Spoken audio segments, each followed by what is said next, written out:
All right, welcome back to the show, episode 507 of the podcast. Welcome to BD4. I'm your host, RJ, and we're going to get into the third series of this season. Yankees Baltimore took place this past weekend. Happy Easter. Hope you enjoyed your Easter. As you are listening to this, it is Easter Monday in Italy. It's what they call, I'm not even going to try to pronounce it. But the Yankees take 2 out of 3 once again. Improved to overall 6-3 on the season. A solid, steady pace if you want. At this rate, if we're doing this already, they're on a 108 win pace. Yeah. They were also on like a 130 pace last year. Let's talk Yankees. Good start to the year. All right. Welcome to BD4, an RJ Carbone podcast. BD4, where there is no better way to get your Yankees and Knicks analysis. We also do MMA. Yanks every series, Knicks every game, MMA on occasion. BD4 is a 5-star show on Apple Podcasts, also available in video format on YouTube and Spotify. So thanks for stopping by, and we hope you enjoy the show. Champion of the world, turning, looking, see ya! Anthony for 3, bang! That one goes down, and the game is tied! Time! Penetrates, creates, and showing some dexterity as well with the left hand. Yankees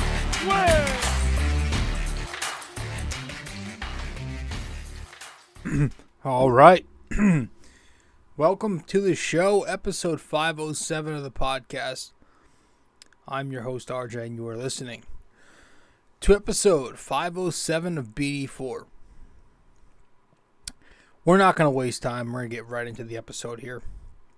Right into the first game of the series, where the Yankees actually lost this one.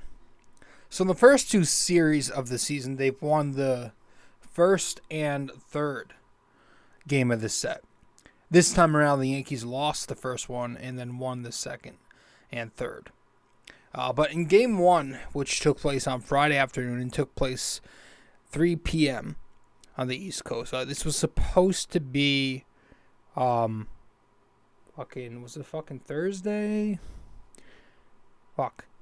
My memory is shit, and it pisses me off because I know it's because fucking technology, man. I'm on my phone way too much since I got a new iPhone. Fucking upgraded from the iPhone 8. All right, and I've been the screen time has been bad because I'm trying to get used to it and shit.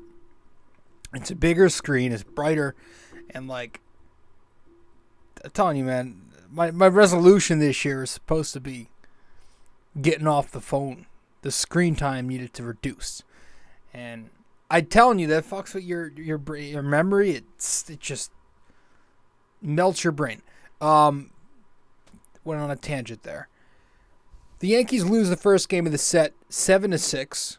Get Clark Schmidt going against Dean Kramer. Bottom of the second inning, Frazier singles. Austin Hayes drives in a run off of fielder's choice. It's 2-0 Baltimore. Bottom of the third, Mountcastle connects for a sac fly. Henderson doubles. It's 4-0 Baltimore. Then the top of the fourth inning comes, and Cordero goes deep with a huge 3-run bomb, 4-3. Yanks down 1. Clark Schmidt ends up pitching 1 out into the fourth inning, and that was that. And we'll talk about him in a second. Top of the sixth, Oswaldo Cabrera doubles. He had a huge game, 3 hits. He gives the Yankees the lead.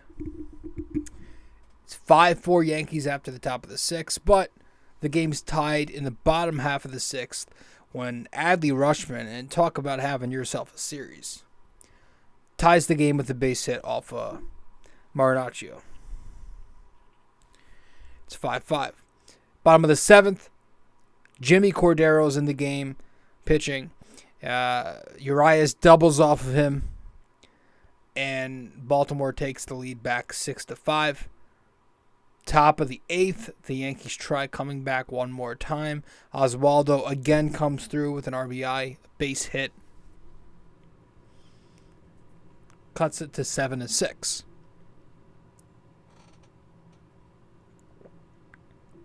That'd be as close as the Yankees would get. So they lose 7-6. Stanton had 2 hits. Oswaldo had 3 hits to lead the team. He also had 3 RBIs to lead the team, along with Franchy Cordero. But I had a few problems with this game. Just a few problems. I think we'll start with Schmidt real quick. He threw 3 1/3 innings pitched. 4 runs, 5 hits allowed, plus 3 walks. So 8 base runners in 3 1/3 innings. Versus only 3 strikeouts. The same thing, though, again, bugging Clark Schmidt. He can't get lefties out. In the last episode, I think it was the last episode, we brought up the numbers from last year. But this year so far, 2 starts in and 19 at-bats versus left-handed hitting. Opponents are batting .421 with an OPS just under 14,000 against Clark Schmidt. It's something he struggled with, again, for a little bit. And it's starting to get to a point where the sample size is large enough to be concerned about him as a starter. You noticed, he in the offseason, he worked on the new cutter. And he's only been throwing that new cutter to left-handed hitters because he knows they've been hitting him. So he knows about it. I dug into his Baseball Savant page, and I saw 47 of his cutters have been to lefties this year, and only 1 of them have been to righties. But it doesn't matter because they are currently batting .667 right now on the cutter on balls in play. So I say, if he's... I mean, you could say maybe try going to that little sweeping slider he's got. They call it a sweeper. Maybe go to that a little more because that's been his one out pitch, at least with a decent sample size. But you still need a fastball to go to as a setup pitch to complement the slider. And right now, every variation of his fastball is being hit. Sinker, four-seam, cutter. And it's getting hit very hard. Like, he's given up some very hard contact, especially in this game. And it can't keep happening. It's on the verge of becoming a problem. The Yankees are already 0-2 on Clark Schmidt days. And that's with them scoring a combined 11 runs in those 2 games. But he's given up 7. So I think one more lackluster start from Clark Schmidt, and he's scheduled to pitch the 3rd game of this next series, I believe. And I think you have to make a decision here. Because he does have options. So you can send him back to AAA. Can always send him down to work on things. Or, if you don't want to waste an option, you can totally scrap it and throw him into the back of the bullpen. Forget about the starting pitcher thing. And that's something I wouldn't hate. You wouldn't have to worry about the lefty thing. You also wouldn't have to worry about the whole second time through the order thing, which has also been another issue with Clark Schmidt. So he was an issue into losing that game as he continues to struggle. But I had some bigger issues, and I don't want to harp on these too long because it's early, and I get that Aaron Boone wants to feel some things out. But, kind of overmanaging a little bit. The first one, you got the Yankees up 5-4 in the top of the 6th inning. And Boone, I think he's worried about matchups maybe. Maybe also seeing IKF as the contact hitter who puts the ball in play and gets singles with runners in scoring position. Franchi Cordero is not great against left-handed pitching in his career. So Boone goes with IKF against the lefty. And, I've made it known before, I like Connor Falefa off the bench as the singles guy, the contact bat who can come in, pinch hit, situational hit it. And I don't mind it, but just not in a moment like that. Because it's the old issue of feel versus analytics. Hot versus matchups. Like, Franchi had just hit you a huge home run in his prior at-bat. You don't take him out the very next at-bat after that. IKF ended up going 0 for 2 that night, and both times he came up with a runner in scoring position. So, yeah, I didn't love that decision. I thought it came back to bite them. Secondly, going with the right-hander Jimmy Cordero there in the bottom of the 7th with the game tied, a runner in scoring position, and 1 out. I get that we found out about the Loizaga injury later, but to me, this is not a spot where I'm worrying about matchups, about righty-lefty, or righty-on-righty, because I have Wandy Peralta in that bullpen who's capable of getting anybody out. And you see this all the time, too, with Boone. It never doesn't bother me. He ends up having to go to Wandy in the end after all. So, yeah, I didn't like Jimmy Cordero. We do this a lot. We get these randos, these low-tier relievers, and we try to force them to become a part of the team. But again, it's early. We joke about the extended spring training thing. I get it to a degree, not really, but I'll let it slide. Because we're winning. And I will say I do think the Yankees maybe possibly learned from the Franchi Cordero thing after the game, because you saw today, Game 3, Sunday, Franchi Cordero bat against the lefty this time in the 4th inning, and he mashed the home run. So maybe that's, telling you something. But that was Game 1. The Yankees would lose it. But it'd be okay, because they bounced back in the second game of the set. And the Yankees took the second game of the set 4-1. You had Jhony Brito going up against Irvin. Bottom of the 1st inning, Baltimore scores first. Santander with the sac fly, 1-0, and that was the only run for the Orioles. Top of the 4th inning comes, and Aaron Hicks with the big-time base hit with a runner in scoring position. Hey, give him credit. Ties the game at 1.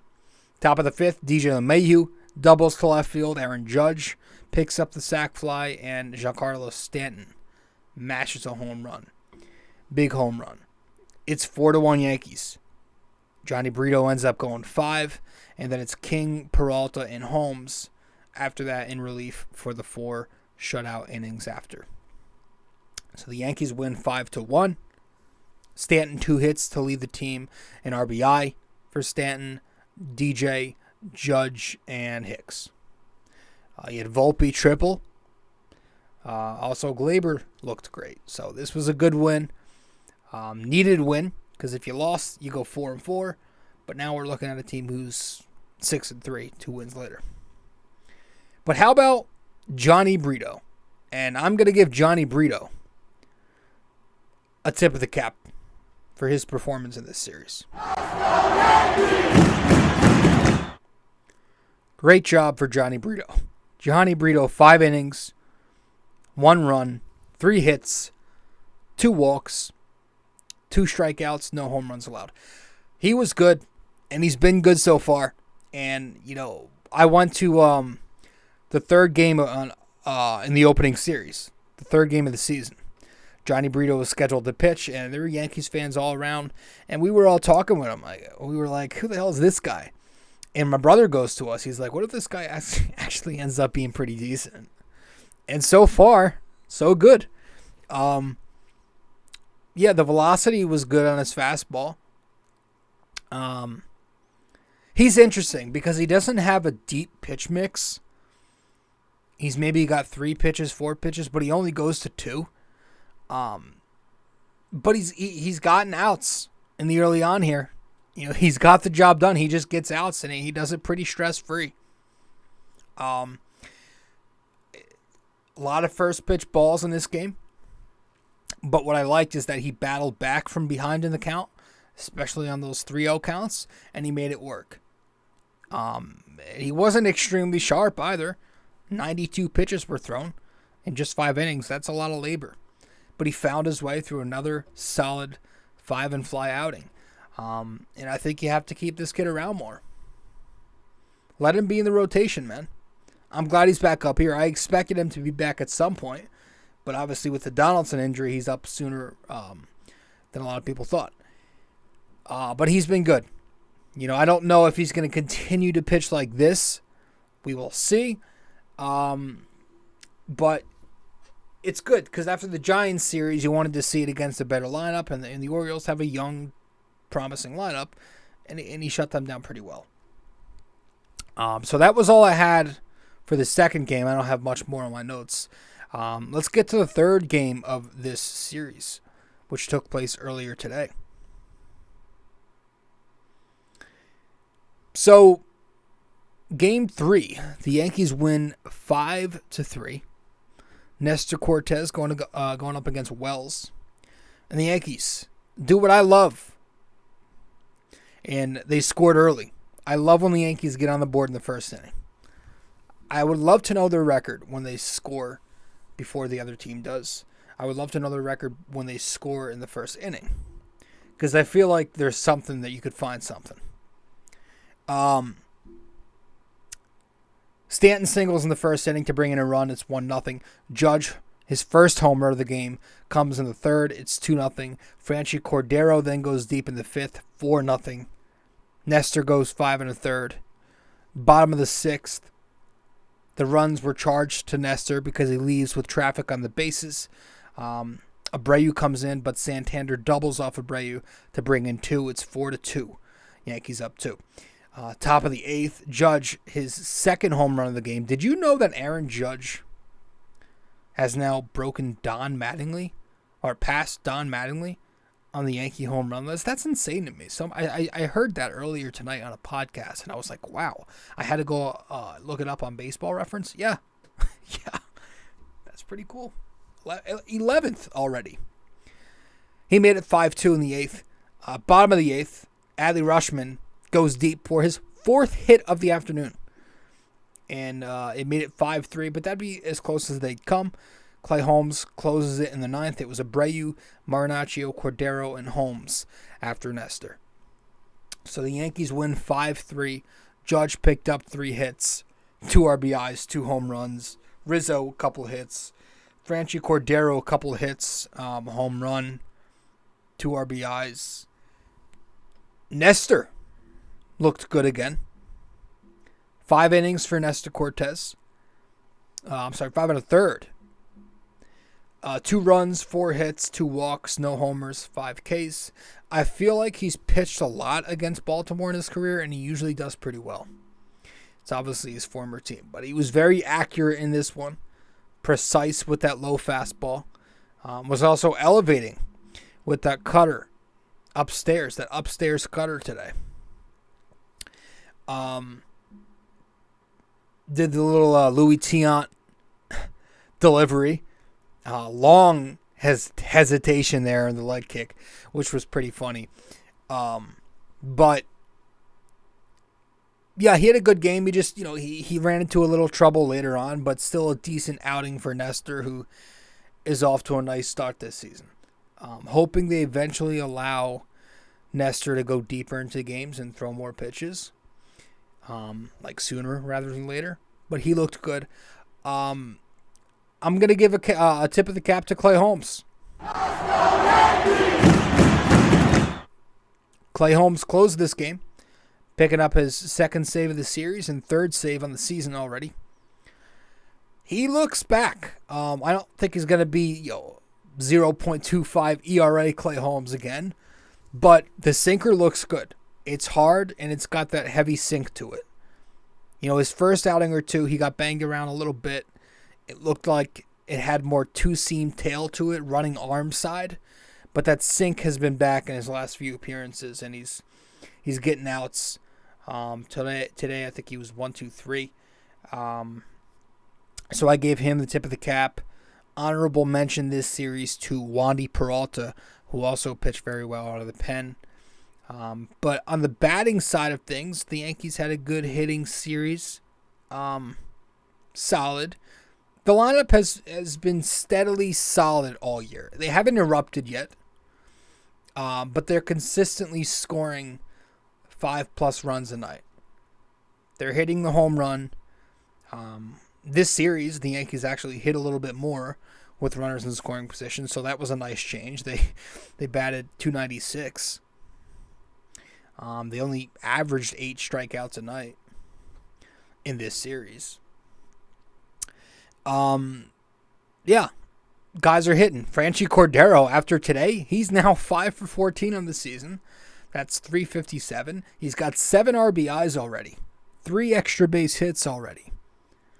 I'm hoping maybe the Yankees tapped into something here. I know that Kay and Cone earlier this season were talking about how much the Yankees like Franchy Cordero's analytics and his exit velo numbers. Line drive, hard hitter, solid career OPS. I'm sure that's why the Yankees got him, lefty. Speaking of lefty, I'm hoping he can kind of be this year's Matt Carpenter. We know the Yankees are kind of good at finding those diamond in the rough reclamation project type players. Carpenter, Voit, Gio, a number of relievers over the years. That's Cashman's specialty right there. Finding guys and getting value out of them. Finding another level to their game. So you got to give him credit for that. So we'll see what happens with Cordero. Right? But I'll tell you one thing. It looks like Hicks is on his way out. It seems like goodbye Hicks. Franchy will play if he keeps hitting. And now with this Calhoun guy on the bench, he's an outfielder. IKF seems to be the 4th outfielder. It certainly seems like a message to me, if anything, that Hicks is out. I mean, why carry all these outfielders? But the lineup's been good. Giancarlo Stanton looks very good early on, and he's going to get my tip of the cap in the lineup. Giancarlo is off to a great start. 5 hits and 12 at-bats this series, .417. Couple RBIs, 3 runs scored, 2 extra base hits, and a strikeout. Only 1 strikeout, which was nice. And he's off to a good start, batting .281 this year, a .918 OPS. He's already got 3 home runs, 6 RBIs. Nothing crazy, but he's steadily hitting, and he doesn't look lost in a lot of these at-bats. He's hitting the ball hard this year. He always hits the ball hard. But I was talking to my brother about the Yankees the other day, and he brought up a fun little question. And I guess it's like, it was, I guess outside of Judge, when Giancarlo's hot, DJ's hot, and Glaber's hot, which one of those 3 do you think impacts the Yankees the most when they're hot? Of those 3 guys. And it's hard. It took me a second. I said DJ, but I you know what, man? When Stanton's hot, and I wouldn't call what he's doing right now hot, because we know when he's hot, he's doing nothing but hitting home runs every time he steps to the plate. 450-plus foot shots. So, yeah, it was an interesting question. But if the Yankees can get a healthy Stanton this season, knock on wood, I think there's a really solid chance that he's headed for a 40-plus home run season, which would be his first as a Yankee. Because he's still got it. If they keep him, it's tough to keep him healthy. I get that part. And I want him to stay healthy so bad because he's a big piece of this team. And when he's going, there might not be another hitter on the planet that can get as hot as him and do as much damage as he can when they're hot.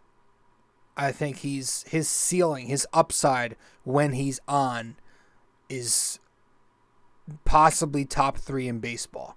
I believe that. The thing is, he's not always hot, but when he's hot, Jesus Christ. But Stanton's off to a good start this year. That's a positive sign. And Aaron Judge was close to giving it to Judge, but he's also been great, man. Continuing to hit for power, hit for average. He's just a 300 hitter now. Like that.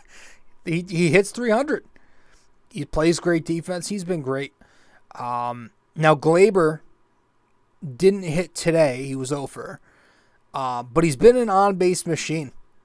3 times on base in the middle game. He's walking a ton this year. 9 walks already on the season. A 4.17 on base in the series despite only 2 hits. I like the patient approach that I'm seeing from Glaber. He's not chasing. He's staying in the strike zone. He's taking the first pitch more this year. The swing looks clean. It looks more balanced. Looks good. It looks good. Everybody looks solid offensively. Even Jose Trevino's hitting. Everybody looks solid or better. The one guy who's struggling is the one guy you probably expected to struggle. Right? I don't think anybody expected Anthony Volpe to rip the ball right out the gate, and he's definitely struggling right now. It was nice to see the triple. That was much needed. The kid's got speed. That's a double for a lot of players. Unless you're Donaldson, that's probably a single. But, he looks a little overmatched up there right now. He's swinging out of his shoes lately. You could see the mechanics are a little bit off, moving parts, pulling his head out a little bit. He's chasing balls out the zone. The high fastball seems to be giving him some trouble. I guess fastballs in general, he's only got 2 hits and 15 at-bats, or 15 plate appearances on the 4-seamer and sinker this season with 5 strikeouts. But there's a few things. He could either just be off to a slow start, and that's it. I saw a few posts over the last couple days about like Adley Rutschman being, he got off to a slow start last year. And so I looked into it. His first 15 games last season, he batted 143 with a 422 OPS, no home runs, no RBIs, 15 strikeouts. Jeter in 95, 225 average, 604 OPS in 11 games to start. Volpe hasn't even reached double-figure games yet. It's what, 6 and 3, 9 games. 9 games. Let's give it a little time. But yeah, there's a good chance that maybe he's just a little too raw. Maybe they called him up a little prematurely. It doesn't have to be a bad thing, because he practically skipped AAA. Just 22 games down there, and he didn't exactly hit well. So I'm not giving up on the kid, man. I just think you got to ride it out with him. You got to let him struggle. And if it gets to a point where it becomes detrimental to the offense, then you talk about making decisions. But right now, you wait. I will say, if they do eventually make a decision on Volpe and maybe they demote him later in the season if he's still hitting 100 and they send him down, I hope that it at least teaches the Yankees a lesson to finally, once and for all, stop obsessing over meaningless spring training numbers. Because that's why he won the job. He raked in the spring, and Peraza struggled. Peraza, in real competition, literally played for you last year and batted well over 300 in September. I don't know why they ignored that part. And if I remember correctly, I saw a stat on Yes Network earlier today in the pregame saying that Peraza was off to a pretty good start, batting over 292 in AAA before the hamstring injury. So I think you just got to ride with Anthony, man. You know, he needs to just get back to his basics. He was getting on base and putting up some good at-bats his first couple games. He needs to get back to that. Start working counts again. Focus on getting on base. Because when he is on base, he's basically a guarantee to be in scoring position. Because he's either going to steal or leg out a triple like he did today. Or yesterday. So it's a little early for me to be calling this kid, you know, a bust, because I've seen a few ridiculous takes. It's early, man. Let's just get it. Let's take a second. All right. Yeah. One consistently positive thing is the lineup card. Maybe that's why the offense has been steady, is because you've been getting pretty steady lineup cards. You know, all series you got a good lineup. Really, there's only been one game this season where we saw the punt lineup. The mixing and matching hasn't been there this year as much, which is a good thing. You know, the rest of these games outside the one punt lineup, was that in the Philly series maybe? You know where guys are going to bat. You know DJ's at leadoff. You know Judge is 2, Rizzo's 3, and Stanton's 4. You know Glaber's 5. Oswaldo's 6, Franchi's 7, Higashioka 8, and Volpe 9. Like, you know, that's the go-to lineup. Guys know where they're going to hit, and that's important to me. So, that's it. Cleveland is up next. First time I think the Yankees are seeing the Guardians, since they took the Yankees to 5 games in the division series. I think this is in Ohio, too. It's in Cleveland, Ohio. Matt, maybe I'll call you up and we'll go. Domingo, Cole, and Schmidt is the order. So, got to win the Cole game. And then the other 2, wild card. But we have to win the Cole game and hopefully take at least 2 out of 3. Also, can the Rays start losing games? Because this is just getting ridiculous. They're 9-0. I know they've had a pretty weak schedule with the new schedule change this year, but it's impressive. Let's get to break. Wrap it up when we get back with our trivia, and that'll be that. Stay with us. Be right there.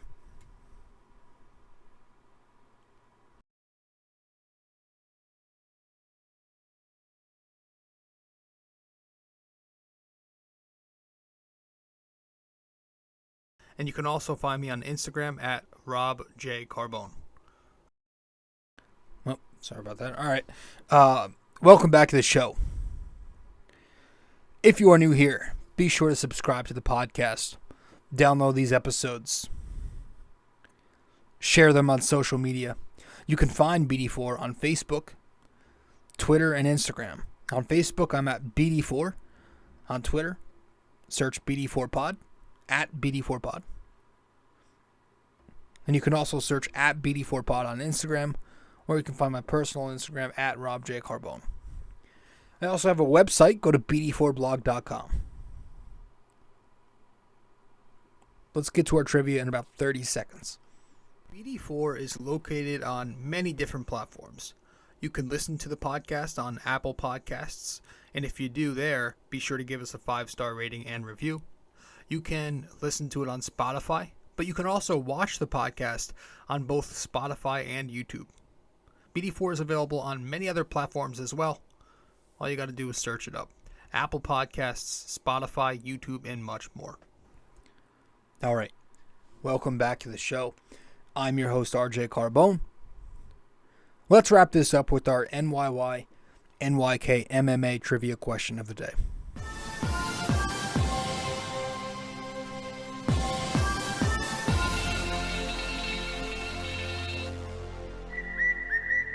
All right. So, for this episode, 507, our trivia question of the day.